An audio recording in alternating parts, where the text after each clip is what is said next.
محترم ناظرین، السلام علیکم ورحمۃ اللہ وبرکاتہ۔ ڈاکٹر صاحب، میرے بچے کو بچا لو۔ وہ روتے بلکتے ہوئے ہسپتال میں دہائیاں دے رہا تھا۔ بڑا ڈاکٹر جیسے ہی اندر داخل ہوا وہ پاؤں پڑ گیا، لیکن ڈاکٹر پر نظر پڑتے ہی وہ زمین میں گڑ گیا۔ وہ تو آج تک یہی سمجھتا تھا کہ وہ کمزور سا بچہ مر کھپ گیا ہوگا۔ ڈاکٹر نے بازو سے پکڑ کر اسے کھڑا کیا اور کہنے لگا کہ اب وقت آ گیا ہے کہ میں سرجری روم میں کھڑا پیشنٹ کو دیکھ رہا تھا۔ میرے ساتھ موجود اسسٹنٹ ڈاکٹر، نرس وغیرہ میری ہیلپ کے لیے تیار تھے۔ میں نے گلوز چڑھائے ہوئے تھے اور اللہ کا نام لے کر دل کی سرجری شروع کر چکا تھا۔ وقت گزرتا جا رہا تھا لیکن میرے ہاتھ رکنے کا نام نہیں لے رہے تھے۔ میں ہمیشہ سے ہی اپنے کام میں ماہر رہا تھا۔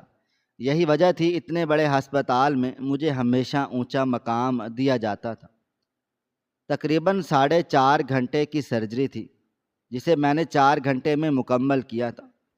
سرجری کامیاب ٹھہری تھی۔ میں نے آج تک جتنی بھی سرجری کی تھی، ہمیشہ ہی میں ان میں کامیاب رہا تھا، جس کے باعث لوگ میرے نام کی مالا جپتے تھے۔ میں سرجری روم سے باہر آ گیا تھا۔ میرے ساتھ ہی میرے اسسٹنٹ ڈاکٹر بھی باہر آئے ہوئے تھے۔ ابھی میں آگے بڑھتا جب انہوں نے مجھے پکارا تھا، ڈاکٹر قاسم، کیا آپ میری بات سن سکتے ہیں؟ ان کی آواز سن کر میں فوراً ان کی طرف متوجہ ہوا تھا۔ میں کبھی بھی اپنے سے کم تر ڈاکٹرز کو نیچا نہیں دکھاتا تھا، بلکہ ہمیشہ ان کو اپنے چھوٹے بھائی کی طرح ٹریٹ کرتا تھا۔ اگر آج میں اس مقام پر تھا تو میں نے بہت محنت کی تھی، جبھی جا کر مجھے یہ سیٹ حاصل ہوئی تھی۔ میں کیوں پھر اپنے سے چھوٹے ڈاکٹر کو نیچا دکھاتا؟ وہ فوراً میرے پاس بھاگ کر آ گیا تھا اور بولا، ڈاکٹر صاحب، میں آپ سے ایک فیور چاہتا ہوں۔ میں نے سر ہاں میں ہلایا تھا۔ وہ بولا، آپ جانتے ہیں یہ ہسپتال کتنا مہنگا ہے اور ہر ایک بندہ اس ہسپتال کو افورڈ نہیں کر سکتا۔ میں کسے کہوں؟ مجھے کچھ سمجھ نہیں آ رہا۔ میں تھوڑا حیران ہوا تھا اور ان کو دیکھتے ہوئے بولا، کیا بات ہے سرفراز؟ آج سے پہلے تم مجھے کبھی اتنے زیادہ پریشان نظر نہیں آئے۔ آج اس طرح کی باتیں کیوں کر رہے ہو؟ وہ بولا، دراصل میری بہن کا بیٹا دل کی تکلیف میں مبتلا ہے، بہت زیادہ بیمار ہے۔ ہر طرح کا علاج کروایا ہے اور اچھے سے اچھے ڈاکٹر کو دکھایا ہے، لیکن کوئی فرق نہیں پڑ رہا۔ میں چاہتا ہوں کہ آپ اسے پرسنلی دیکھ سکتے ہیں اور جو بھی علاج ہوگا آپ اس کا کر سکتے ہیں۔ میں اس ہسپتال میں اس کا علاج تو نہیں کروا سکتا، لیکن آپ کو ہائر کرنا چاہتا ہوں۔ میں کچھ دیر خاموش رہا تھا۔ یہ میرے اصول کے خلاف تھا۔ میں ہسپتال کے علاوہ کسی بھی مریض کو نہیں دیکھتا تھا۔ میں نے اس ہسپتال کے ساتھ ڈیل کی ہوئی تھی اور یہاں کام کرتے ہوئے مجھے پورے 5 سال بیت گئے تھے۔ یہاں میرا ایک نام بن چکا تھا۔ اگر کسی کو علم ہوا کہ میں نے ایسی حرکت کی ہے، کتنا زیادہ نقصان ہوگا، لیکن سامنے کھڑا شخص میرے بھائیوں کی طرح تھا۔ میں اس کو اس طرح انکار نہیں کر سکتا تھا۔ اصول اپنی جگہ، لیکن بھائی چارہ بھی کسی شے کا نام ہے۔ میں نے سر ہاں میں ہلایا تھا اور اسے دیکھتے ہوئے بولا، میں کوشش کروں گا آج رات 9 بجے فریغ ہو کر تمہارے ساتھ تمہاری بہن کے گھر چلوں۔ تم جانتے ہو سرفراز، یہ میرے اصول کے خلاف ہے، لیکن تم میرے بھائیوں کی طرح ہو۔ میری بات سن کر وہ فوراً بولا، میں آپ کے سامنے قسم کھاتا ہوں یہ بات ہم دونوں کے درمیان رہے گی۔ آپ اس بات سے بالکل بے فکر رہیں۔ میں نے سر ہاں میں ہلا دیا تھا اور خاموشی سے اپنے ریسٹ روم کی طرف بڑھ گیا تھا۔ سرجری کے بعد میری حالت ہمیشہ ہی خراب ہو جاتی تھی۔ مسلسل 4 گھنٹے کھڑے ہو کر سرجری کرنا کوئی معمولی بات نہیں تھی۔ ریسٹ روم میں داخل ہو کر میں واش روم گیا تھا، فریش ہوا تھا، کپڑے وغیرہ تبدیل کیے تھے اور اپنی کرسی پر آ کر بیٹھ گیا تھا۔ اس ہسپتال میں زیادہ تر ڈاکٹر کے پاس الگ کیبن نہیں تھا، سب کا روم ایک ساتھ ہی ہوتا تھا، لیکن میں ایک واحد ڈاکٹر تھا جس کا الگ سے ریسٹ روم، کیبن تھا، سب تھا۔ کیونکہ میں اس ہسپتال کا سرجن تھا، میں خاموشی سے دوسرے مریضوں کی فائل دیکھنے لگا تھا۔ جب میں نے سے اس سفید کوٹ کو اپنے وجود پر پہنا تھا، میں نے دن رات محنت میں لگا دیے تھے۔ میں اپنے مریضوں کا خیال اپنی فیملی کی طرح رکھتا تھا۔ دنیا کے سامنے کتنا بھی سخت بن جاؤں، لیکن مریضوں کے معاملے میں ہمیشہ ہی نرم رہا تھا۔ ابھی کچھ ہی دیر گزری تھی جب اچانک ایک لیڈی ڈاکٹر ہڑبڑائی ہوئی دروازہ کھول کر اندر داخل ہوئی تھی۔ میں نے حیران ہو کر سر اٹھایا تھا، کیونکہ آج تک اس طرح کوئی بھی میرے کیبن میں داخل نہیں ہوا تھا۔ وہ مجھے دیکھتے ہوئے بولی، سر ایمرجنسی ہے، ایمرجنسی وارڈ میں ابھی فی الحال کوئی ایسا ڈاکٹر موجود نہیں ہے، اور حالت ایک مریض کی بہت زیادہ ناساز ہو رہی ہے، آپ کی مدد درکار ہے۔ عموماً میں ایمرجنسی کیس نہیں لیتا تھا، اور خاص کر ایسے مریضوں کو بالکل نہیں دیکھتا تھا جو آخری سٹیج پر پہنچ گئے ہوں، لیکن جس طرح ہڑبڑائی ہوئی وہ خاتون آئی تھی، میں اسے مایوس نہیں کر پایا تھا۔ اور اسٹیتھوسکوپ اٹھائے اس لیڈی ڈاکٹر کے ساتھ ہی باہر کی طرف بھاگا تھا۔ وہ ساتھ ساتھ مجھے بتاتی جا رہی تھی کہ اس مریض کی حالت کتنی زیادہ خراب ہو رہی ہے۔ میں نے کوئی جواب نہیں دیا تھا، بس بڑے بڑے قدم اٹھا کر ایمرجنسی وارڈ میں داخل ہوا تھا۔ وہاں کا ماحول میری سمجھ سے باہر تھا۔ لوگوں کا ہجوم، شور شرابہ، اور ایک طرف خون ہی خون ہو رہا تھا۔ میں فوراً اس لیڈی ڈاکٹر کے ساتھ اس طرف چلا آیا تھا۔ بہت ہی خطرناک ایکسیڈنٹ ہوا تھا، جس میں وہ شخص کافی زیادہ متاثر ہو گیا تھا۔ اس کی حالت بہت زیادہ خراب ہو رہی تھی۔ میں نے فوراً پردے کھینچنے کا حکم دیا تھا، اور وہیں پر اس کا ٹریٹمنٹ شروع کر دیا تھا۔ اگر میں اسے اسپیشل وارڈ کی طرف لے کر جاتا، بہت زیادہ دیر ہو سکتی تھی۔ میں ذرا بھی دیر کرنا مناسب نہیں سمجھا تھا۔ جیسے جیسے ٹریٹمنٹ ہو رہا تھا، اس آدمی کی حالت میں سدھار آنا شروع ہو گیا تھا۔ کچھ دیر کے بعد وہ اب بہتر حالت میں تھا۔ میں اب پردے سے باہر آیا تھا۔ ایک نظر میں نے چاروں طرف ڈالی تھی، اور پھر سر دائیں بائیں ہلا کر اپنے کیبن کی طرف بڑھ گیا تھا، جب وہی لیڈی ڈاکٹر میرے ساتھ چلتے ہوئے بولی، ڈاکٹر صاحب، آپ کا بہت بہت شکریہ، آپ نے آخری موقع پر مدد کی۔ آپ جیسا ڈاکٹر میں نے اپنی پوری زندگی میں نہیں دیکھا۔ آپ کے ہاتھوں میں جادو ہے۔ آپ کتنی آسانی سے لوگوں کے کیس کو سنبھال لیتے ہیں۔ سب کہہ رہے تھے کہ آپ نہیں آئیں گے، کیونکہ آپ اس طرح کا کیس نہیں لیتے۔ میں آپ کی شکر گزار ہوں۔ میں نے ایک نظر اس لڑکی پر ڈالی تھی جو دیکھنے میں کم عمر تھی، یقیناً فرسٹ ایئر تھا۔ میں اسے دیکھتے ہوئے بولا، میں آپ کے جذبات کی قدر کرتا ہوں، لیکن ایک بات ہمیشہ یاد رکھیں، ڈاکٹر خدا نہیں ہوتا، اس لیے کبھی بھی کسی سرجن یا کسی ڈاکٹر کو ایسی بات کہنے کی ضرورت نہیں ہے۔ غالباً آپ کا پہلا سال ہے۔ اس کو فوراً سر ہاں میں ہلا دیا تھا، اور میں مزید بولا، یہ میری طرف سے آپ کو ایک نصیحت سمجھیں، آگے جا کر آپ کو ایسے بہت سے کیس دیکھنے کو ملیں گے جہاں آپ کے ہاتھوں میں لوگ دم توڑ جائیں گے اور آپ کچھ بھی نہیں کر پاؤ گی۔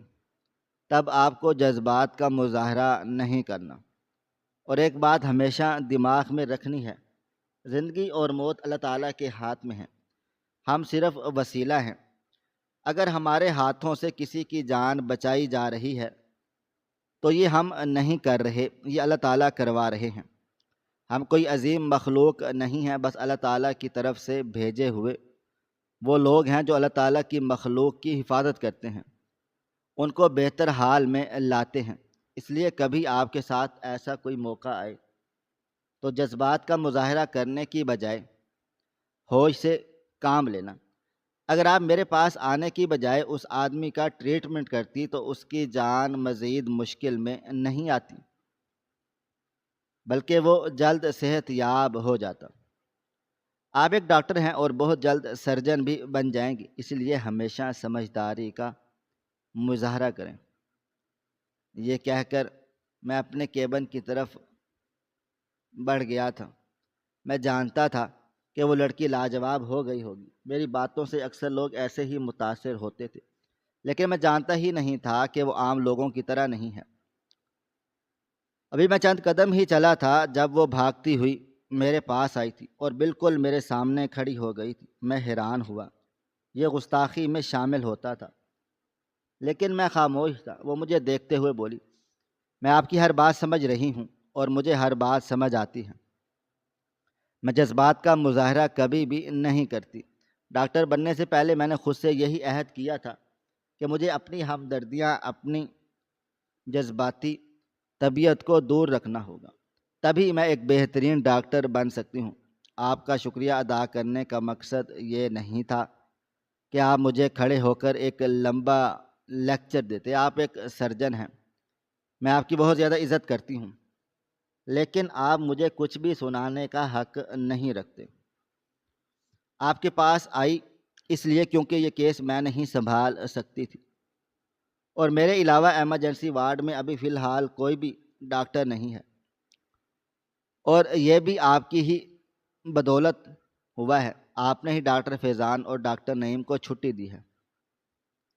اگر آپ چھٹی نہیں دیتے ابھی اتنا بڑا مسئلہ نہیں ہوتا۔ یہ کہہ کر وہ چلی گئی تھی، جبکہ میں حیران ہو کر اس ڈاکٹر کی پشت دیکھ رہا تھا۔ میرے ذہن و گمان میں بھی نہیں تھا کہ وہ میرے ساتھ اس طرح بات کرے گی۔ میں نے اس سے ایک جونیئر ڈاکٹر کی حیثیت سے سمجھایا تھا۔ میں کچھ دیر خاموش وہیں کھڑا رہا تھا۔ وہ پھر سر جھٹک دیا تھا۔ لڑکیاں اپنے سامنے کسی کی بات سن لیں، ایسا ممکن کب ہے؟ میں سرجن ڈاکٹر تھا، جس طرح وہ میرے ساتھ بدتمیزی سے پیش آئی، میں اس کے خلاف ایکشن لے سکتا تھا، لیکن میں خاموشی سے اپنے کیبن میں آ گیا تھا۔ میں بہت زیادہ نرم دل انسان تھا، کبھی بھی جذبات میں نہیں بہتا تھا، ہمیشہ دماغ سے کام لیتا تھا۔ پورا دن معمول کے مطابق بیت گیا اور رات 9 بجے میں پارکنگ ایریا میں کھڑا سرفراز کا انتظار کر رہا تھا۔ کہنے کو ہسپتال سے میری چھٹی رات 8 بجے ہو جاتی ہے، لیکن آج جان بوجھ کر میں نے 9 بجے تک کام کیا تھا تاکہ سرفراز کے ساتھ اس کی بہن کے گھر جا سکوں۔ تھوڑی دیر کے بعد وہ اپنی گاڑی لے کر آ گیا تھا۔ میں خاموشی سے فرنٹ سیٹ پر جا کر بیٹھ گیا تھا۔ میری گاڑی میرا ڈرائیور لے کر جا چکا تھا۔ وہ مجھے دیکھتے ہوئے بولا، ڈاکٹر صاحب، میں آپ کا یہ احسان زندگی بھر نہیں بھولوں گا۔ آج آپ اپنے اصولوں کے خلاف جا کر میری مدد کر رہے ہیں۔ میں بہت زیادہ مجبور ہو کر آپ سے ایسی مدد مانگ رہا ہوں، ورنہ عموماً میں کبھی بھی ایسا کچھ نہیں کرتا۔ میری بہن بہت زیادہ پریشان رہتی ہے۔ کئی سالوں کے بعد اس کے گھر اولاد کی خوشی ہوئی ہے، لیکن اس کے دل کے مسئلے نے ہم سب کی راتوں کی نیند اڑائی ہوئی ہے۔ کبھی کبھی حال ایسا ہو جاتا ہے کہ اسے سانس لینے میں اتنی پریشانی ہوتی ہے کہ جسم نیلا پڑنا شروع ہو جاتا ہے۔ میں نے فی الحال کوئی جواب نہیں دیا تھا۔ میں جب تک اس بچے کا معائنہ نہ کر لیتا، اس کے ٹیسٹ وغیرہ نہ کروا لیتا، میں اتنی آسانی سے کوئی بھی حل پیش نہیں کر سکتا تھا۔ ایک لمبی مسافت طے کر کے ہم سرفراز کی بہن کے گھر پہنچ گئے تھے۔ یہاں پہنچ کر اچانک ہی میرے دل کی دھڑکن تیز ہو گئی تھی۔ یہ بہت ہی عجیب احساس تھا۔ ایسا لگتا تھا جیسے پہلے بھی میں ان گلیوں سے گزر چکا ہوں، اس دروازے پر آیا ہوں، لیکن شاید یہ میرا وہم تھا۔ میں سرفراز کے ساتھ اتر گیا تھا۔ وہ مجھے لیے گھر کے پاس آ گیا تھا۔ دروازے کی ڈور بیل بجائی تھی اور انتظار میں کھڑا ہو گیا تھا۔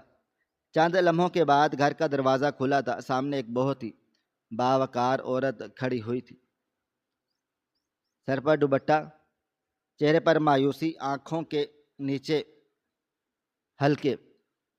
اسے دیکھ کر ہی پتہ چل گیا تھا کہ یہ سرفراز کی بہن ہے۔ ایک ماں کی حالت اولاد کی بیماری کے وقت ایسی ہی ہوتی ہے، اور خاص کر ایک ایسی ماں کی حالت جس کی ایک اولاد ہو، اور وہ بھی اتنے سالوں بعد ہو۔ اپنے بھائی کو دیکھتے ہی اس کا دل بھر آیا تھا۔ میرا لحاظ کیے بغیر وہ روتے ہوئے سرفراز کے سینے سے لگ گئی تھی اور ہچکیوں سے رونے لگ گئی تھی۔ اچانک ہی مجھے معاملے کی نزاکت کا احساس ہو گیا۔ یقیناً بچے کی طبیعت ابھی بھی درست نہیں تھی۔ وہ روتے ہوئے بولی آپ کہاں رہ گئے تھے؟ سرفراز بھائی آپ کو معلوم ہے ذیان کی طبیعت اور زیادہ خراب ہو گئی ہے، میں کیا کروں؟ مجھے کچھ سمجھ نہیں آ رہا، اب تو پیسے بھی ختم ہو گئے ہیں، آپ کے بہنوئی بھی اب قطر جانے کی تیاری کر رہے ہیں، وہ بھی پریشان ہو چکے ہیں، کب تک میرے پاس رہیں گے؟ ایک نہ ایک دن انہیں واپس پردیس جانا ہی ہے، اگر وہ یہاں پر رہیں گے تو ہم اپنے بچے کا علاج کیسے کروائیں گے؟ سرفراز اپنی بہن کے سر پر ہاتھ رکھتے ہوئے بولا، اندر چل کر بات کرتے ہیں، یہ میرے سرجن ڈاکٹر ہیں، میرے سینئر ڈاکٹر قاسم، جن کے بارے میں تم سے میں نے ذکر کیا تھا۔ وہ فوراً میری طرف متوجہ ہوئی تھی، مجھے لگا تھا وہ مجھے سلام کرے گی، مجھ سے مدد مانگے گی، لیکن اچانک وہ مجھے دیکھ کر اپنی جگہ پر بالکل سن ہو گئی تھی، آنکھوں میں اشناسی محسوس ہو رہی تھی۔ میں نے آگے بڑھ کر انہیں سلام کیا تھا اور انہیں دیکھتے ہوئے بولا، آپ پریشان نہ ہوں محترمہ، آپ کا بیٹا ٹھیک ٹھاک ہو جائے گا۔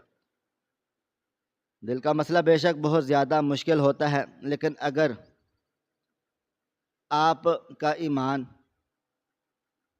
اللہ پر یقینی ہوا تو ہم ضرور اس جنگ کو جیت جائیں گے۔ اگر آپ اجازت دیں تو میں آپ کے بچے کو دیکھ لوں۔ میری بات سن کر وہ ہوش کی دنیا میں لوٹ آئی اور سر ہاں میں ہلا کر مجھے اور سرفراز کو اندر لے آئی۔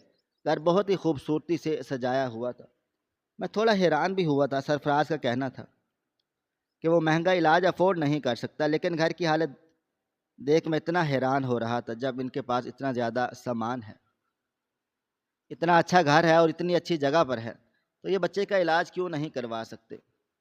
وہ مجھے لیے بچے کے کمرے میں داخل ہوئی تھی۔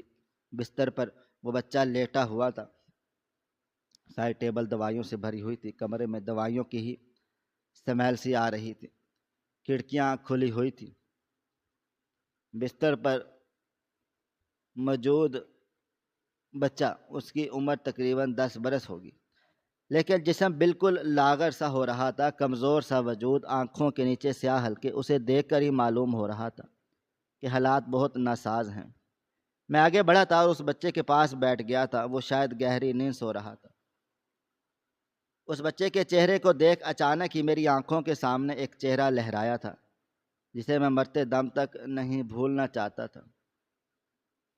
میں نے فوراً اپنا سر جھٹک دیا تھا اور اپنا میڈیکل باکس کھول کر ٹریٹمنٹ شروع کی تھی۔ جیسے جیسے میں اس بچے کا چیک اپ کرتا جا رہا تھا، مجھے اندازہ ہونا شروع ہو گیا تھا کہ اس بچے کی بیماری بہت زیادہ بڑھ چکی ہے۔ میں نے اس عورت کی طرف دیکھا تھا اور اس سے ٹیسٹ رپورٹ مانگی تھی، وہ سر ہاں میں ہلا کر فوراً سائڈ ٹیبل سے نکال کر میرے ہاتھ میں دے چکی تھی۔ میں نے رپورٹ کھول کر پڑھنا شروع کی تھی۔ میرے ساتھ ہی ڈاکٹر سرفراز بھی کھڑے ہوئے تھے، شاید انہیں ہر بات کا علم پہلے سے ہی تھا۔ میں نے رپورٹ پوری دیکھتی، چہرے پر مایوسی آ گئی۔ وہ بچہ اس بیماری کے دوسری سٹیج پر تھا، اس کے دل میں سوراخ تھا، سوراخ بڑا ہو رہا تھا، جس کی وجہ سے بچے کی حالت بہت زیادہ متاثر ہوتی۔ میں نے رپورٹ دیکھنے کے بعد سر اٹھا کر ڈاکٹر سرفراز کو دیکھا تھا۔ انہوں نے آنکھوں سے مجھے اشارہ کر دیا تھا کہ ابھی آپ کچھ نہیں بولنا۔ ایک بھائی ہونے کی حیثیت سے وہ اپنی بہن کو پریشان نہیں کرنا چاہتا تھا۔ میں نے اس خاتون کو دیکھا تھا اور نرمی سے بولا، میں سرفراز کو ہر بات بتاتا ہوں، وہ آپ کو آسان لفظوں میں سمجھائے گا۔ فی الحال مجھے دیر ہو رہی ہے، آپ سے دوبارہ ملاقات اب ہسپتال کے کیبن میں ہوگی، مجھے اجازت دے دیجیے۔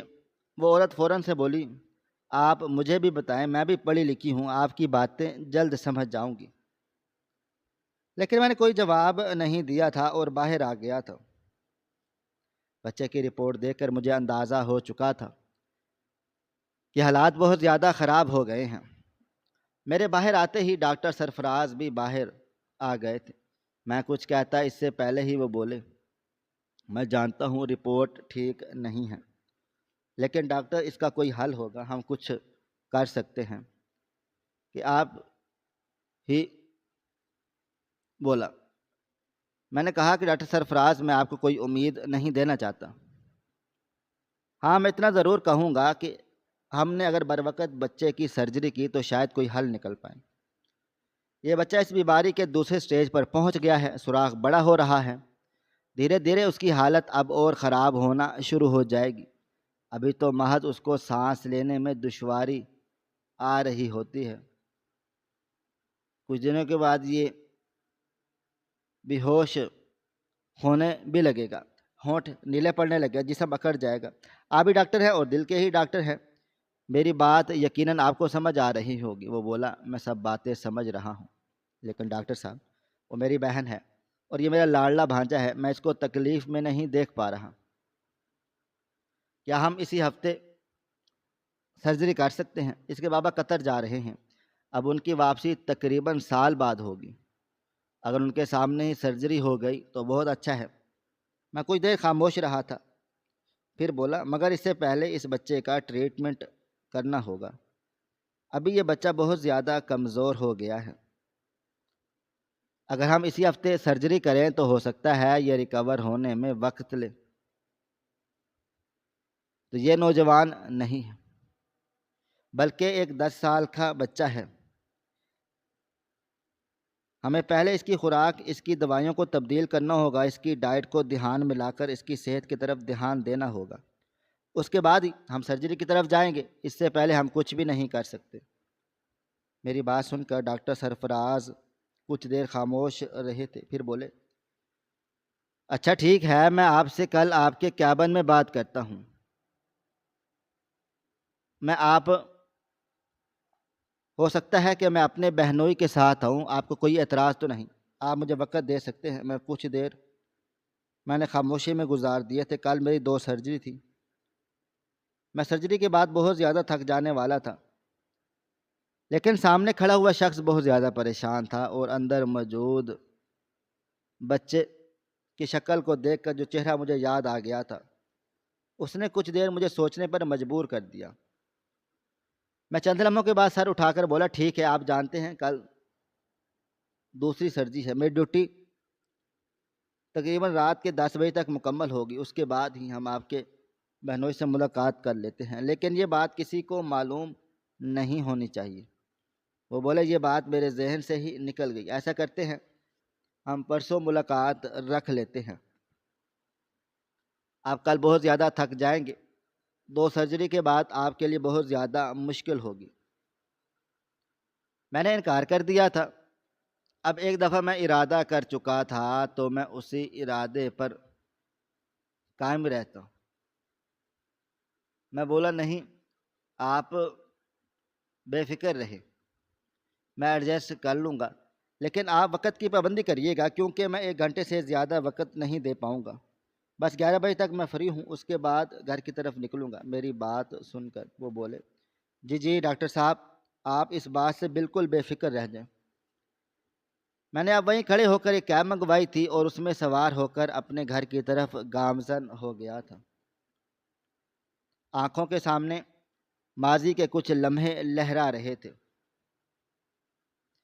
ٹھیک 10 سال پہلے میں بھی ایک جنم میں تھا جس کی پہچان صرف ایک معمولی ڈاکٹر کی معنی تھی۔ میں نے اس مقام کو حاصل کرنے کے لیے بہت جد و جہد کی تھی، دن رات پڑھائی کر اور ہر وقت پریکٹس کی، تب جا کر میں ڈاکٹر بن پایا تھا، لیکن سرجن بننے کے بعد میں نے بہت زیادہ محنت کی تھی، لوگوں کی ٹھوکریں، ان کی دھدکار، ڈاکٹرز کی ضلالت، سب کچھ برداشت کی تھی، تب کہیں جا کر میں ایک ایسا سرجن بن پایا تھا جو آج تک صرف کامیاب ہوا تھا۔ لیکن اس سے پہلے میرا ایک ماضی تھا، اور وہ ماضی آسان نہیں تھا، وہ ماضی بہت ظالم تھا۔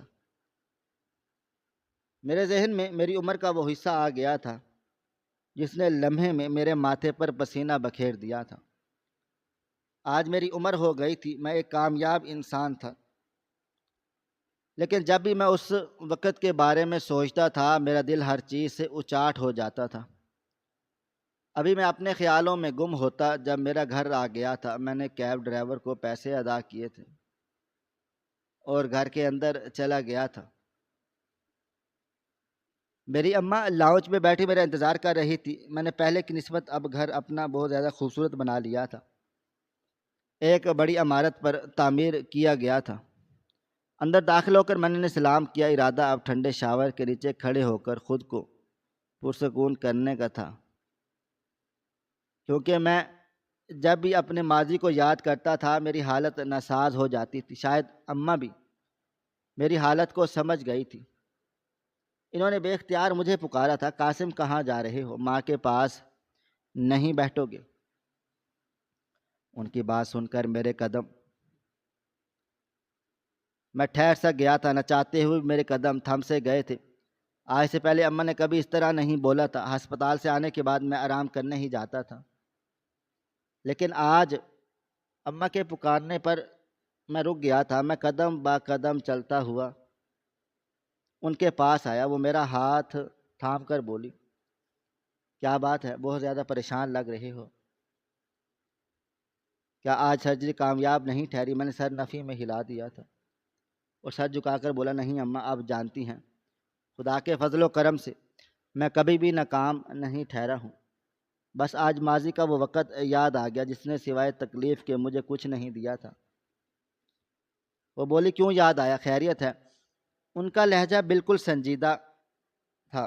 میں انہیں دیکھتے ہوئے بولا، آج میری ملاقات ایک 10 سال کے بچے سے ہوئی۔ اسے دل کی پرابلم ہے، پیدائشی دل میں سوراخ ہے اور اب وہ دوسری سٹیج پر پہنچ گیا ہے۔ طبیعت بالکل بھی ٹھیک نہیں ہے۔ اگر بروقت سرجری نہیں کی گئی تو بچہ جان سے جا سکتا ہے۔ وہ اپنے ماں باپ کا ایک بیٹا ہے اور کئی سالوں کے بعد ہوا ہے۔ لیکن آپ کو پتہ ہے ان سب سے زیادہ حیران کن بات کیا ہے؟ وہ اب بھی مجھے سوالی نظروں سے ہی دیکھ رہی تھی۔ میں کوئی دیر خاموش رہا اور انہیں دیکھتے ہوئے بولا، اس بچے کا چہرہ آپ کو پتہ ہے؟ اس کا چہرہ اس آدمی سے ملتا ہے جس نے میرے ماضی کا ایک حصہ دردناک بنا دیا تھا۔ میری بات سن کر وہ بولی، ایک بات ہمیشہ یاد رکھنا، یہ دنیا گول ہے، ایک نہ ایک دن تمہارا ٹکراؤ اس آدمی سے ہوگا۔ تب بھی تم ایسے ہی ڈر جاؤ گی، ایسے ہی پریشان ہو جاؤ گی۔ میں فوراً بولا، خدا نہ کرے امی میری ملاقات کبھی اس آدمی سے ہو۔ میں اس کا چہرہ بھی دیکھنا نہیں چاہتا۔ ملاقات تو بہت دور کی بات ہے، اور آپ کو کس نے کہہ دیا کہ میں ڈر گیا ہوں؟ وہ میرے ماتھے کا پسینہ صاف کر کے بولی، ایک بات یاد رکھنا، ماں سے زیادہ اس کے بچے کو کوئی نہیں جانتا۔ میں تمہیں نہیں، تمہاری روح تک کو جانتی ہوں کہ تو میری اولاد ہو۔ میں تمہیں جنم دیا ہے۔ اپنے آپ کو مضبوط کرو اور اپنے آپ کو اس بات کا یقین دلایا کرو کہ آج اگر تم اس مقام پر ہو تو کہیں نہ کہیں اس آدمی کی وجہ سے بھی ہو۔ اگر وہ تمہیں وہ دردناک تکلیف نہ دیتا تو آج تم ہمت نہ کرتے، کبھی بھی تم اس مقام پر نہ پہنچتے۔ انسان کو اپنی تکلیفوں کو اپنی کمزوری نہیں اپنی طاقت بنانی چاہیے۔ اور ہمیشہ ایک بات ذہن میں رکھو، یہ دنیا گول ہے، یہاں پر کسی سے کبھی بھی ٹکراؤ ہو سکتا ہے۔ ان کی بات سن کر میں نے اپنا سر جھٹک دیا تھا اور انہیں دیکھتے ہوئے بولا، بس بھی میری امی میرا دل گھبرا رہا ہے، میں فریش ہونے جا رہا ہوں۔ میں اٹھتا جب اچانک وہ میرا ہاتھ تھام کر بولے، بیٹھو ابھی ایک اور ضروری بات کرنی ہے۔ میں تھوڑا سا حیران ہوا تھا لیکن دوبارہ خاموشی سے بیٹھ گیا تھا۔ وہ مجھے دیکھتے ہوئے بولی، خیر سے تم 35 کے ہو چکے ہو، جلد 40 کے بھی ہو جاؤ گے، کیا شادی کرنے کا ارادہ نہیں ہے؟ ان کی بات سن کر میرے لبوں پر مسکراہٹ آ گئی تھی۔ میں بولا، اماں میں شادی نہیں کرنا چاہتا۔ آپ جانتی ہیں آپ کیوں ہر وقت میرے پیچھے پڑی رہتی ہیں؟ وہ بولی، میں نے تمہارے لیے ڈاکٹرنی کا ہی رشتہ ڈھونڈا ہے، تم انکار نہیں کر سکتے، وہ لڑکی بہت اچھی ہے اور شادی ہر ایک کو کرنی ہوتی ہے۔ ایک وقت کے بعد جب تمہیں ہم سفر کی ضرورت ہوگی تب تم کیا کرو گی؟ اب تمہاری عمر ہو گئی ہے، تم اپنی ایک فیملی بنا سکتے ہو، پھر کیوں بھاگتے ہو؟ ان کی بات سن کر میں بولا، اچھا آپ دکھائیں مجھے لڑکی کیسی ہے، کیا کرتی ہے، اس کی عمر کیا ہے؟ میری بات سن کر وہ بولی، لڑکی 28 سال کی ہے، تمہاری طرح ڈاکٹر ہے اور پہلا سال ہے، بہت خوبصورت ہے اور بہت سلجھی ہوئی ہے، گھریلو ہر کام آتا ہے۔ تم دونوں کا رشتہ اگر ہو گیا تو میں سکون میں آ جاؤں گی۔ تمہاری جوڑی اس کے ساتھ بہت کمال کی لگے گی۔ میں بولا آپ دکھائیں تو مجھے تصویر، اگر پسند آئی تو میں ہاں کہہ دوں گا۔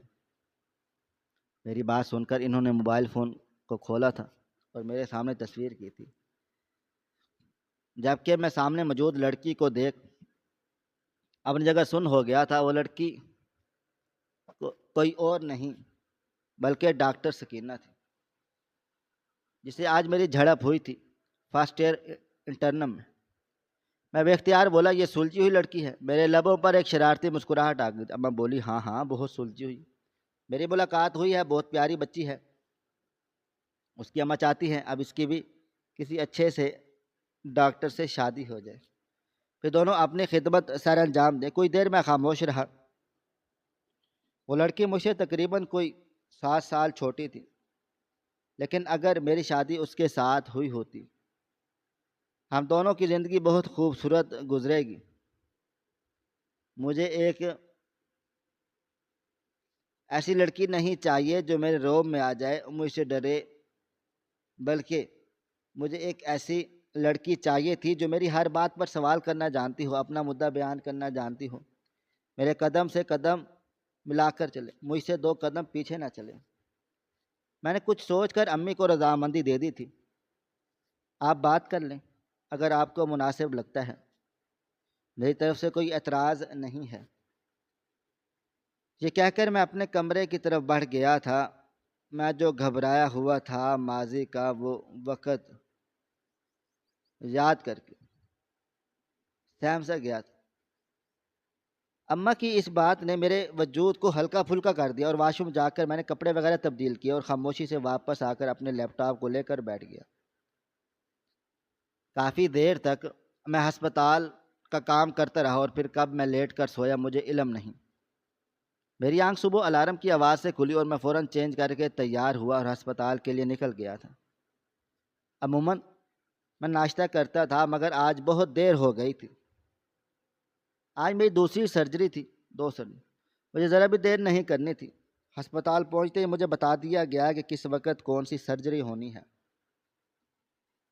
میں سیدھا اپنے کیبن گیا تھا، اپنا وائٹ کوٹ پہنا تھا اور اسسٹنٹ ڈاکٹر سرفراز کے ہمراہ سرجری روم کی طرف بڑھ گیا تھا۔ میں جب بھی سرجری کرنے جاتا تھا میرے لبوں پر درود شریف کا ورد رہتا تھا۔ انسان کتنا ہی طاقتور کیوں نہ ہو بن جائے، اس کے پاس کتنی ہی دولت کیوں نہ آ جائے، صلاحیت کیوں نہ آ جائے، اللہ کا ذکر، اس کے نبی کا ذکر کیے بغیر اس کی دنیا اندھیر ہے۔ سرجری روم میں داخل ہوا تو اچانک ہی آج میرے دل میں خیال آیا کہ انسان کتنا بے بس ہے۔ ایک بے جان شے کی مانند اسٹریچر پر لیٹ جاتا ہے، اور پھر اس کے ساتھ کچھ بھی ہو جائے ہم لوگ اپنی طاقت کے غرور میں کیا کچھ کر جاتے ہیں۔ لوگوں کے ساتھ ظلم ان کی عزت نفس کو مجروح کرتے ہیں، ان کی ذات کو اس حد تک تباہ و برباد کر دیتے ہیں کہ وہ کبھی کسی کو منہ دکھانے کے قابل نہیں رہتے۔ لیکن یہ سب کرنا غلط ہے، کیونکہ ایک نہ ایک دن ہم سب کو قبر میں جانا ہے۔ بہتر ہے اپنے اعمال کو اتنا مضبوط بنائیں کہ آپ جب اللہ کے سامنے کھڑے ہوں تو آپ کا سر بلند رہے۔ اللہ داخل ہوتے ہی مجھے سرجری روم کا لباس پہنا دیا گیا تھا، ہاتھوں میں گلو چڑھ گئے تھے، چہرے پر ماسک تھا، اور میں اس باڈی کے سامنے کھڑا تھا جس کے اندر بالکل جان نہیں تھی، اور وہ بالکل ہمارے رحم و کرم پر تھا۔ میں نے سرجری شروع کر دی تھی، وقت گزر رہا تھا، میرے ہاتھ تیزی سے حرکت میں تھے، میرے ساتھ سرفراز دے رہا تھا۔ آج اس کی آنکھیں بہت لال ہو رہی تھیں۔ سرجری کرتے وقت جب میری نظر اس کی آنکھوں پر گئی تو مجھے احساس ہو گیا تھا کہ وہ اپنی بہن کے بچے کی وجہ سے بہت زیادہ پریشان ہے۔ بھائی اپنی محبت جتاتے نہیں ہیں، لیکن انہیں جو درد انہیں اپنی بہن کی تکلیف میں دیکھ کر ہوتا ہے وہ کبھی لفظوں میں بیان نہیں کیا جا سکتا۔ تقریباً 4 گھنٹے مجھے سرجری میں لگے تھے، اور یہ سرجری بھی میری کامیاب ٹھہری تھی۔ میں نے بے اختیار اللہ تعالیٰ کا شکر ادا کیا تھا اور سرجری روم سے باہر آ گیا تھا۔ اب ارادہ تھوڑی دیر آرام کر کے دوسری سرجری کرنے کا تھا، لیکن ابھی بھی ہم حال میں داخل ہوئے جب ایک اچانک ایمرجنسی کے لیے ایک آدمی چیختا ہوا داخل ہوا تھا، کوئی ڈاکٹر ہے یہاں، کوئی ڈاکٹر سرفراز کو بلائے۔ میں ان کا بہنوئی ہوں، میری مدد کی جائے، میرے بچے کو سانس نہیں آ رہی، وہ مر جائے گا۔ جبکہ میں ایسا ہو گیا تھا کہ کاٹو تو بدن میں لہو نہیں، کیونکہ جو شخص سامنے موجود تھا اس نے میری روح کے ایک وقت پر بخیے ادھیڑ دیے تھے، میری ذات کو اس حد تک تباہ و برباد کیا تھا کہ آج بھی جب میں اس وقت کو یاد کرتا ہوں تو میرے رونگٹے کھڑے ہو جاتے ہیں اور میری آنکھیں بالکل نم ہو گئی تھیں۔ سرفراز میرے پاس سے بھاگ کر اپنے بہنوئی کے پاس چلا گیا۔ اس بچے کی حالت واقعی بہت زیادہ خراب ہو رہی تھی، ڈاکٹر سکینہ دیگر نرس وغیرہ بھی آ گئی تھی، لیکن سرفراز کی نظر مجھ پر تھی اور میری نظر اس آدمی پر تھی جو دہائیاں دے کر رو رہا تھا۔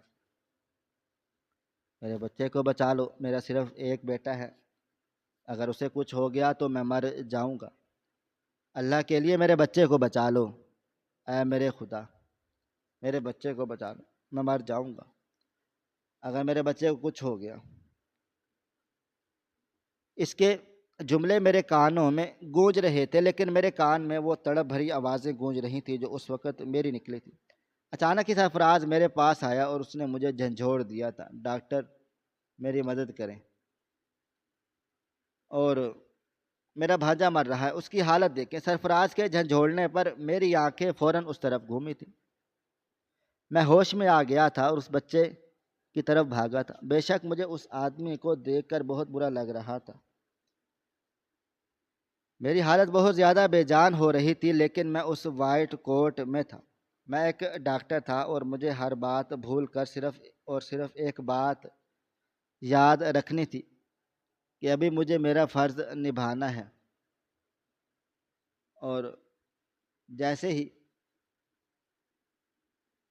وہ آدمی میری طرف متوجہ ہوا، اس کا چہرہ بھی تاریک ہوگا، اس کو بھی علم نہیں تھا کہ وہ معصوم بچہ لڑکا جس کی زندگی اس نے برباد کی تھی آج وہ ایک نامور سرجن بن چکا ہے۔ میں سرفراز کو دیکھا تھا اور نرمی سے بولا، اس کی سرجری ابھی ہی کرنی ہوگی، ہم ابھی فی الحال وقت نہیں لے سکتے کیونکہ تمہارے بھانجے کی حالت بہت زیادہ خراب ہو رہی ہے، اگر ہم نے ٹائم لیا یا اس کی ڈائٹ کی طرف گئے تو مشکل ہو سکتی ہے۔ میری بات سنتے ہی وہ بولا، ڈاکٹر میں اپنی پوری جمع پونجی لگا دوں گا، مجھے کوئی فرق نہیں پڑتا کہ میرا کتنا پیسہ جائے گا، میں اپنے بھانجے کا علاج کرواؤں گا، آپ سرجری کی تیاری کریں۔ میرے سر ہاں میں ہلا دیا اور فوراً اسے ایڈمٹ کرنے کا حکم دیا اور وہ خود اٹھ کر اپنے کمرے کی طرف بڑھ گیا تھا۔ جیسے ہی میں کمرے کی طرف جانے لگا اس آدمی نے مجھے پکارا تھا، قاسم بات سنو، لیکن میں نے اس کی بات کا کوئی جواب نہیں دیا تھا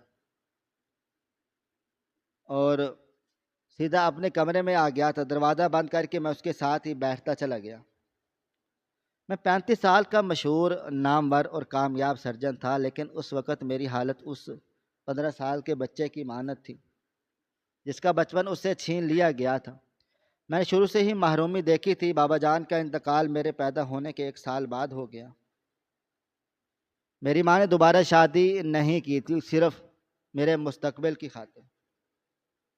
میرا ددیال بہت زیادہ امیر تھا، ان کا کہنا تھا اگر میری امی نے دوسری شادی کی تو مجھے کچھ بھی نہیں دیں گے، نہ تعلیم، نہ پیسہ اور نہ جائیداد۔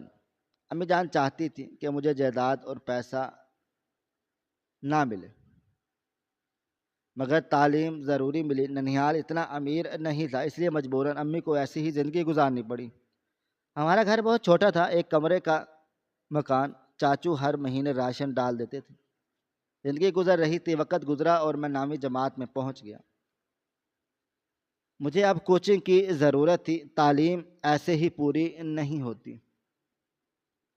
تب میری امی نے مجھے سرفراز کے بہنوئی راحت کے پاس بٹھا دیا تھا۔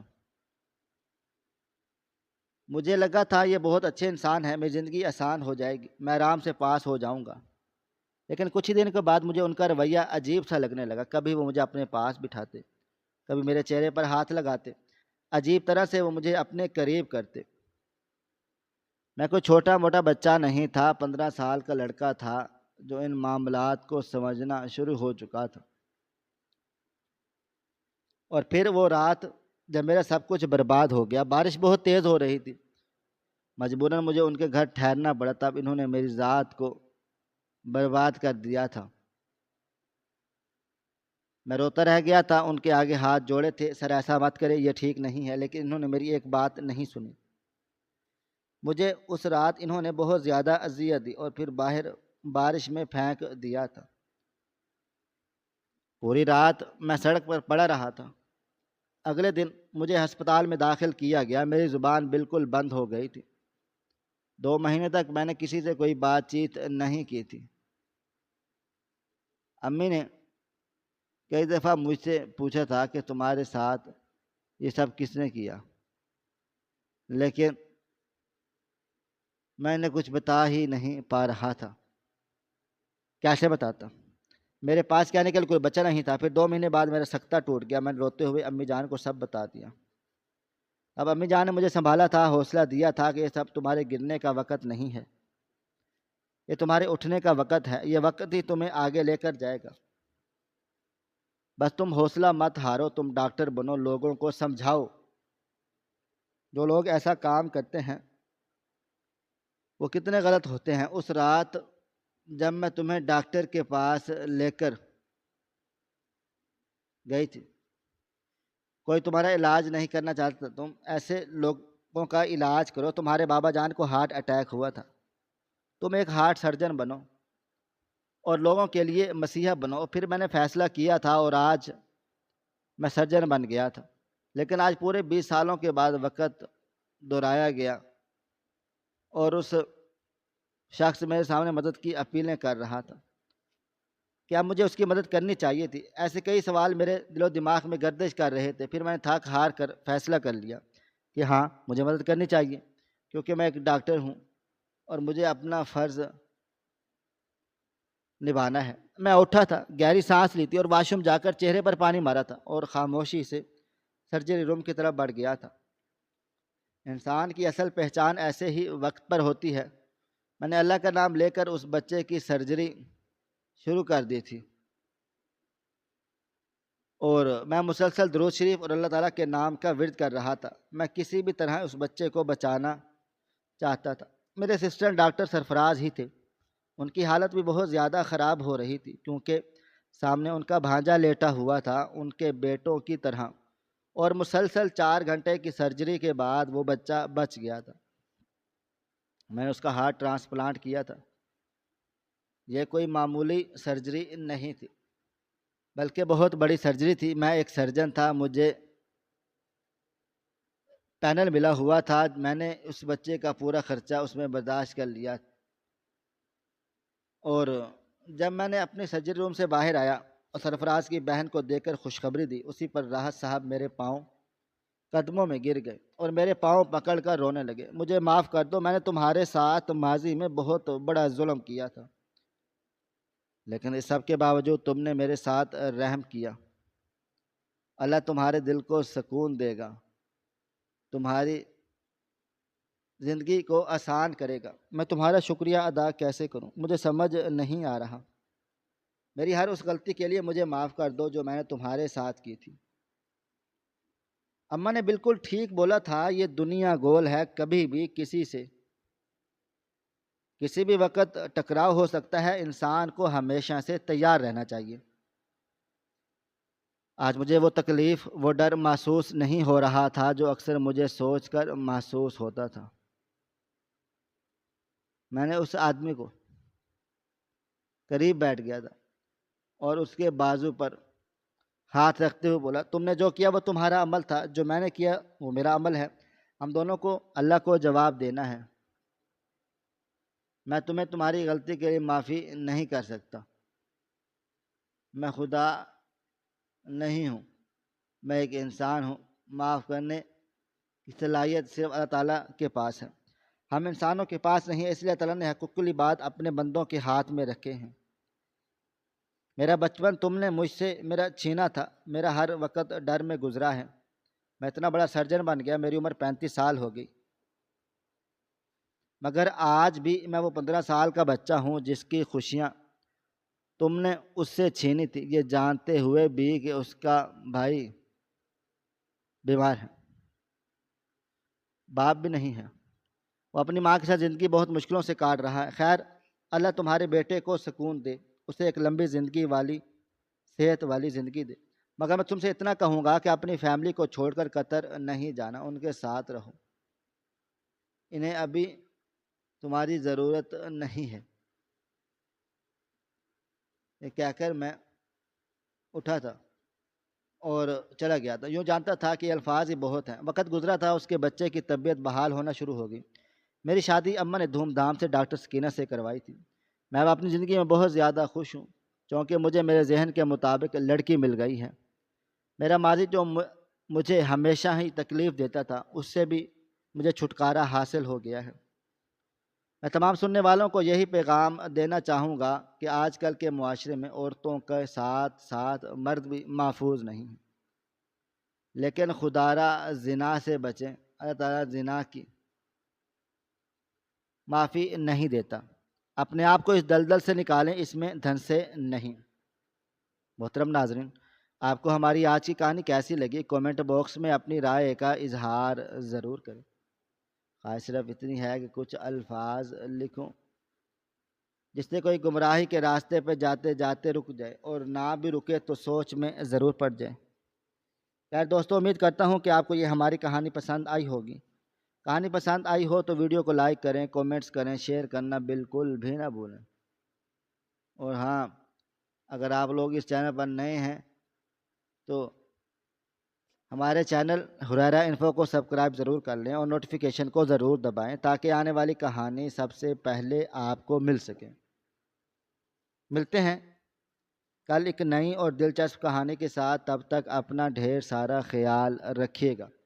اللہ حافظ۔